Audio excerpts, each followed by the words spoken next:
ఆంధ్రప్రదేశ్లో ప్రకాశం, నెల్లూరు, కడప జిల్లాల్లో సాగు, తాగునీటి అవసరాలు తీర్చేలా పూల సుబ్బయ్య వెలుగొండ ప్రాజెక్టు నిర్మాణ పనులను చేపట్టింది MEIL. వరదల సమయంలో శ్రీశైలం రిజర్వాయర్ నుంచి 45 రోజుల పాటు రోజుకి 1 TMC చొప్పున కృష్ణా జలాలను కొల్లం వాగుకు తరలిస్తారు.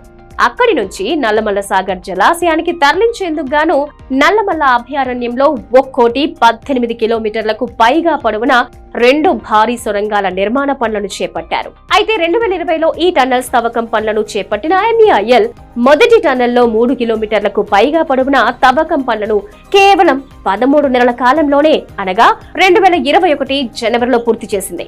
ఇక రెండో టన్నెల్లో 7 కిలోమీటర్లకు పైగా పొడవున తవ్వకం పనులను 2024 జనవరిలో పూర్తి చేసింది. ఇలా ఈ 2 సొరంగాల తవ్వకం పనులు పూర్తి చేయగా చివరి దశ నిర్మాణ పనులు జరుగుతున్నాయి.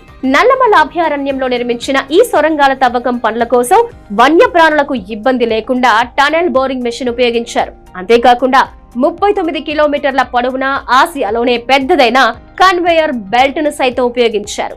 ప్రాజెక్టు పూర్తయి అందుబాటులోకి వస్తే ఈ 3 జిల్లాల్లోని 30 మండలాల్లో ఉన్న 4 లక్షలకు పైగా ఎకరాలకు సాగునీరు అందడంతో పాటు 15 లక్షల మందికి సురక్షిత తాగునీరు అందనుంది.